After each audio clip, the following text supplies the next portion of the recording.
La Proloco, organizzatore della Festa delle Meridiane, dal benvenuto, sperando che la conferenza, come sono certa, sarà molto interessante e che la festa sia di vostro gradimento e allieti questa giornata. Vi ringrazio di essere venuti e lascio alla Larca la sua fetta di lavoro. Grazie, arrivederci.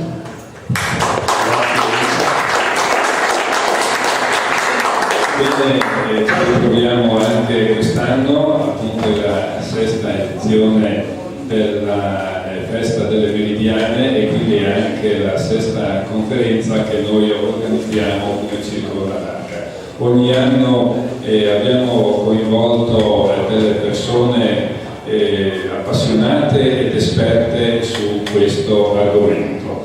E tra l'altro l'anno scorso il Circolo La Larca, devo dire, ha organizzato anche un importante convegno nella nostra regione, un seminario nazionale di pneumonica di costruttori appunto di orologi solari provenienti da tutta Italia. Lo abbiamo organizzato proprio a Lignano Sabbiadoro. Sono venuti da quasi tutte le regioni d'Italia ed erano oltre 100 partecipanti, 3 giorni di lavoro con relazioni che tra l'altro sono anche pubblicate sul nostro sito, che trovate anche sui volantini, paesedellemeridiane.com. Quindi noi proseguiamo naturalmente con questo intento. Aiello lo abbiamo fatto conoscere anche al di fuori del nostro territorio nazionale, e anche dall'estero arrivano da un paio d'anni delle persone a visitare il nostro paese, perché effettivamente è un paese, tra virgolette, per quanto riguarda questi orologi a sole, unico nel suo genere. Quindi possiamo trovare 57 orologi solari. Oggi ne inaugureremo 5 di questi orologi e possiamo proprio dire di vantare questo numero alto per ogni abitante di orologi solari, un orologio ogni 40 abitanti. Ci stanno invitando anche altre regioni e questo a noi fa molto piacere. Sono venuti dal Veneto, dal Piemonte e anche dalla Toscana per capire come bisogna legare questo argomento con le amministrazioni pubbliche, con i contributi e naturalmente che tipo di lavoro bisogna fare per coinvolgere anche la gente a inserire sulle proprie case questi orologi a sole, e a noi fa molto piacere divulgare questa cultura mnemonica.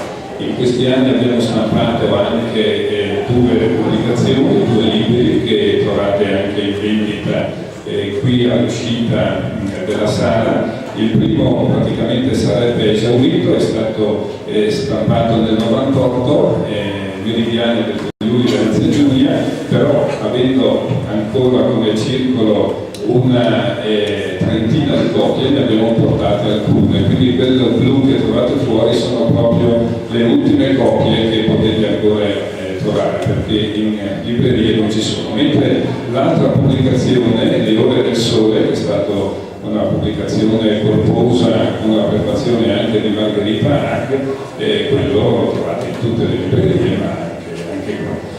Veniamo alla conferenza naturalmente di oggi. Abbiamo dei relatori esperti che io conosco da diversi anni.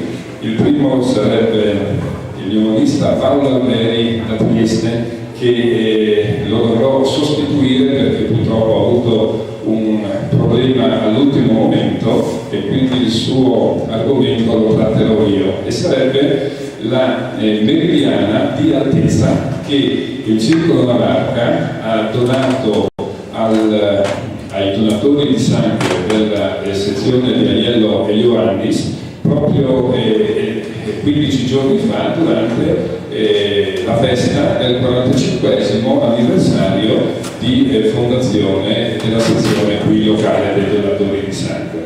E questo strumento fra poco ve lo descriverò nei particolari. È qualcosa di unico costruito fino ad oggi, devo dire, anche a livello europeo. Il secondo relatore sarà il professor Franco Bressan, che descriverà un simulatore di meridiane.